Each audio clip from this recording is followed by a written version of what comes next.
hear their cries and sense their grief, but was physically incapable of responding to them in any way. There was surprisingly no sensation of death, but without doubt I knew I was dying, as my spirit and body, naturally and without effort, began to separate. An entirely new dimension of reality unfolded, like the slow opening of a rare flower. Celestial mysteries were revealed from beyond. The atmosphere was permeated with the healing melody of an invisible choir, and I knew I had entered the domain of the living God.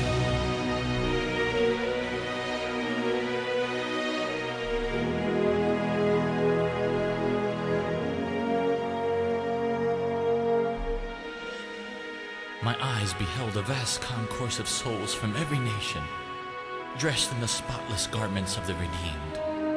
With a loud voice, they echoed praises to their King. I saw a mighty throne around which was seated 24 elders with crowns of glory, and like the sound of rushing waters, they began to sing. They sang. Them say, holy, holy, holy is the Lord. They said, holy, holy, holy, holy, holy is the Lord.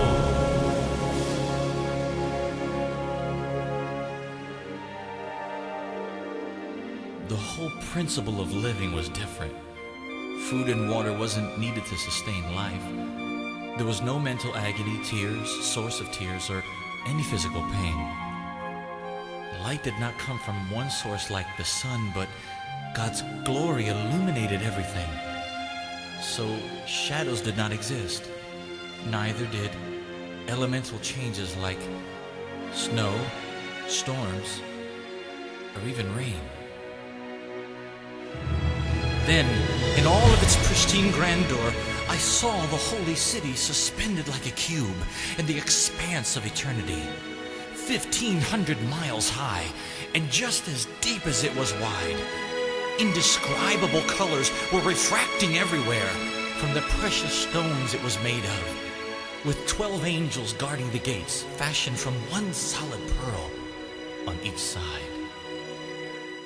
Then, from behind me, I could sense the presence of one whose virtue shot through the very fibers of my being. As I slowly turned, a glorious radiance consumed my eyes.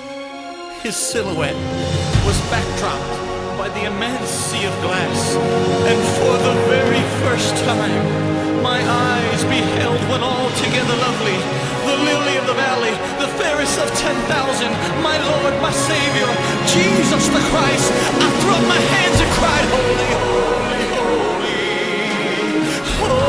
holy, holy, holy, holy, holy, holy is the Lord.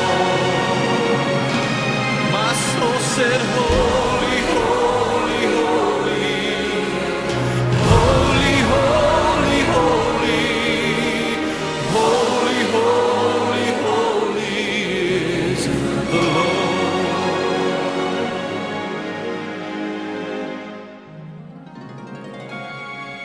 His eyes were filled with tenderness, encouragement, strength, and love.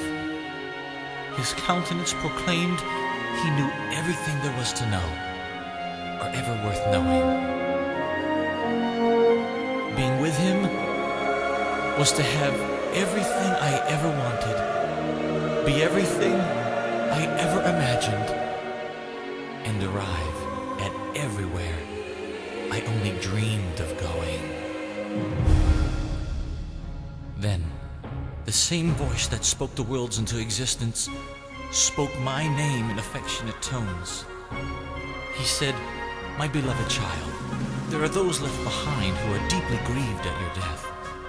They've prayed I return you to your earthly life, and because of their faithfulness to me, I am willing to grant their request." I said, "Lord, if my loved ones only knew the limitless wonders of heaven, If they could steal but one brief glimpse of glory, I know what they would do.